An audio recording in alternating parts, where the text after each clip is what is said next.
Kuwait के अंदर जो ड्राइवर की वीज़ा पे आना चाहता है तो कुछ ज़रूरी और अहम बातें हैं जिससे कि लेबर फंसने से बच सकते हैं या फिर उनको पहले ध्यान होना चाहिए कि कैसे क्या रहेगा माहौल सैलरी वगैरह सब कुछ। तो कुवैत में ड्राइवर की वीज़ा पर आने से पहले आजकल टाइम ऐसा है आज का कि सबको ध्यान होना चाहिए कि कैसे क्या है। पहले लोग आंख बंद करके आ जाते थे लेकिन अभी ज़माना अलग है। तो इंडियन एम्बेसी की तरफ से ऐलान किया गया है जिसमें बताया गया है कि सबसे पहले तो फूड डिलीवरी जो खाना इधर उधर डिलीवर करने के लिए आते हैं मोटरसाइकिल बाइक के थ्रू, तो उनको सबसे पहले तो ये ड्राइवर की चाहे किसी भी तरह की वीज़ा पर जो आते हैं उनको 3 साल तक एकामा ट्रांसफ़र नहीं होगा। ये बात ज़रूर ध्यान में रखें, चाहे काम पसंद आए या फिर ना आए, एक बार आ गए तो 3 साल निकालने होंगे। उसके बाद में अगर वो नहीं रुकना चाहते तो 3 साल के बाद में वापस रिटर्न कर दिया जाएगा, ये इंडियन लोगों के लिए है। और उसके बाद में अगर वो ट्रांसफ़र करना चाहते हैं एकामा कहीं और दूसरी जगह तो ट्रांसफ़र कर सकेंगे, अलाउ है 3 साल के बाद में। 3 साल तक उनको उसी जगह काम करना होगा खाना सप्लाई करने के लिए, जैसे कि तलाबत है या दूसरी कोई अगर फूड डिलीवरी कंपनीज है। ये वीज़ा स्मॉल और मीडियम एंटरप्राइजेस में आता है जिसमें कि 3 साल उनको रुकना पड़ेगा। हो सकता है कि लार्ज एंटरप्राइजेस में वीज़ा का अलग कानून हो लेकिन इसमें 3 साल का है।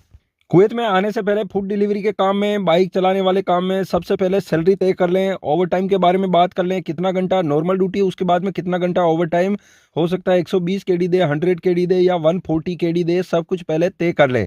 और इसके साथ ही जो इंश्योरेंस है वो ज़रूर करा लें क्योंकि सड़कों पर बाइक चलाने का काम सड़कों पर होता है और कभी भी कुछ भी हो सकता है, तो इंश्योरेंस होना ज़रूरी है। साथ ही साथ अगर कोई घटना होती है तो कंपनी की तरफ से भी कुछ दिया जाता है, तो पहले ही पता कर लें कि कैसे क्या है।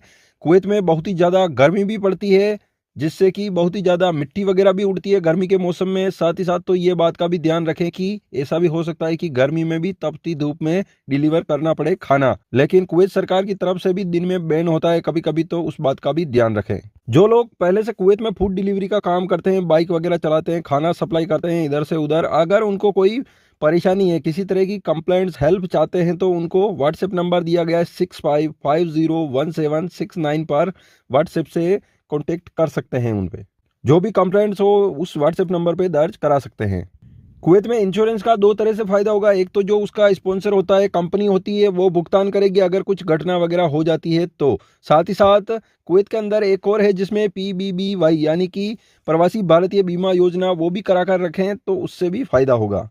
कुछ ज़रूरी बातें हैं जो कुवैत में खाना डिलीवर करने के लिए सप्लाई करने के लिए आते हैं, तो ये बात ज़रूर ध्यान रखें कि जिस कंट्री में जाते हैं या कुवैत में आते हैं तो उस जगह का उस कंट्री का कानून ज़रूर फॉलो करें, कानून के हिसाब से चलें। कोई भी कानून का उल्लंघन करते हैं तो कभी भी कार्रवाई हो सकती है, फिंगर ब्लॉक करके कुवैत से निकाले जा सकते हैं। कुछ भी बड़ा उल्लंघन करते हैं तो सज़ा भी हो सकती है, इस बात का ध्यान ज़रूर रखें।